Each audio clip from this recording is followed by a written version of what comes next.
Hi guys, it's me again. It's been 3 weeks, I think, since I posted my short documentary, and I really appreciate the feedback that I've gotten on that. If you haven't seen it yet, it's called Restriction Mode, and it's about the way that YouTube has been leaving its LGBTQ audience behind or just blatantly discriminating against them, particularly with its algorithms. So if you're interested, I'll have that link here, or there will be a tag or something. A lot has happened since I talked to you guys last. I got married.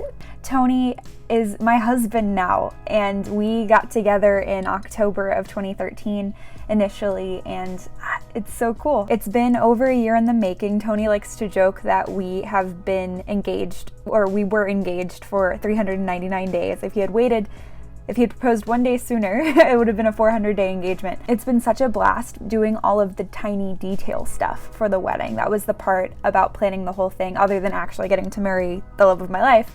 Planning those little details was the best, and so I finally get to show you guys the footage that I took from all of that DIY wedding stuff. So as a Valentine's Day-esque date this year in February, Tony and I went to Jewelry Class DC, which is a small studio, a jewelry studio in DC, and we made our wedding rings out of sterling silver. It only took a few hours, and we were able to go in with exactly what we wanted and build rings from scratch.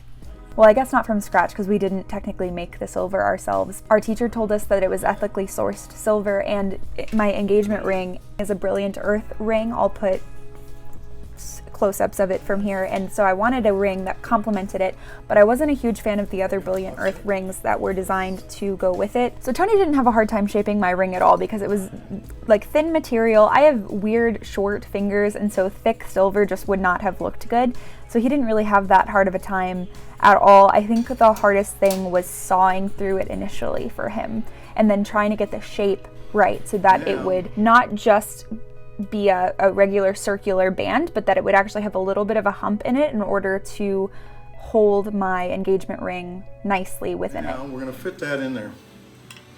And don't use your fingers. Your fingers have oils on them.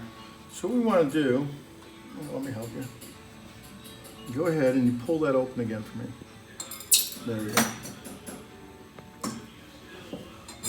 All right, let me see it. And you're right-handed? Yes. All right, Tony. What you're going to do is we got to heat both sides of this evenly. We're going to use a little bigger flame, and you're going to use your dumb hand. We take this off by kind of bringing it down like that. Okay. And then let's just look.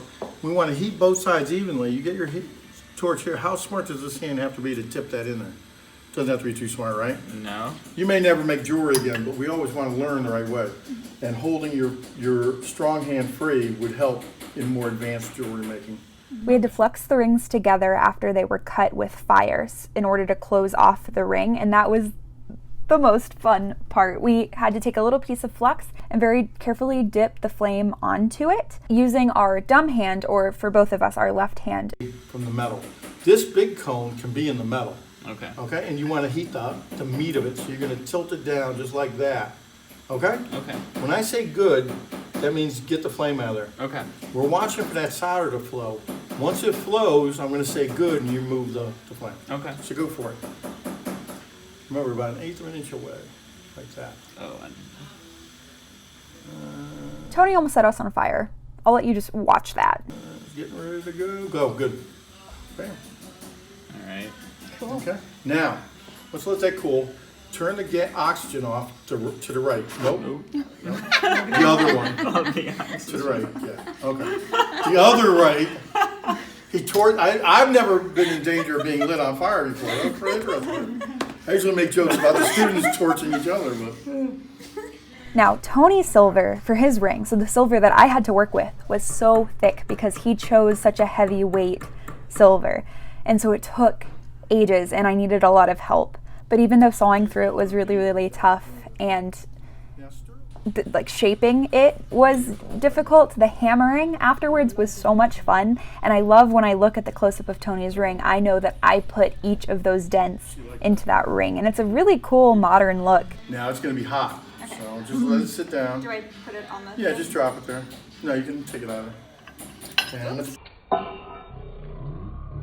put the cover on the alcohol. Ready? Yeah. Okay, quick. There you go. Yeah, this is way too heavy to try to get you to do this.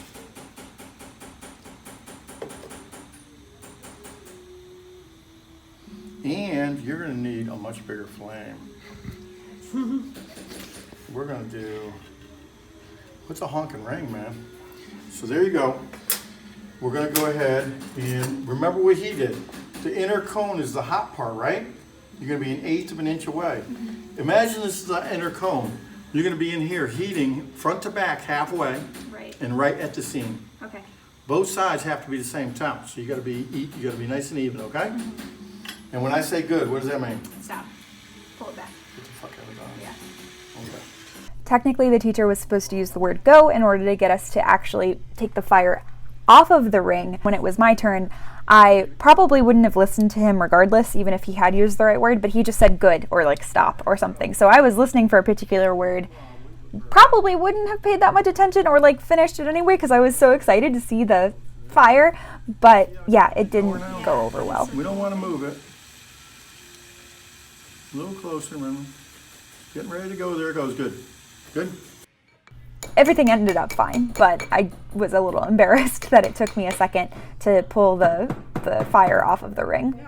It's really cool to look down at my finger and know that not only is this like a symbol of us together forever, like that we are promised to empower and love and cherish each other, but that he actually made the ring on my finger and that I actually made his is such an incredible feeling. I can't wait to wear this for the rest of my life. I hope that watching this video inspires you to go maybe take a jewelry class or just double think about whether or not you necessarily need a middleman to make that gift you want to make for your partner or for your friends. Anyway, if you're looking for more wedding DIYs, creative stuff in general, body positivity, lifestyle stuff, I'm one of those people that kind of puts up just the stuff that I'm currently thinking about, and I usually just kind of talk about the stuff that's affecting me currently. So if that's something that you're interested in, please hit the subscribe button, like this video so that I know that you guys are into this wedding stuff, and leave a comment telling me about the last time you made something that you were really proud of. Thank you so much for watching, and I hope that you guys have a great week.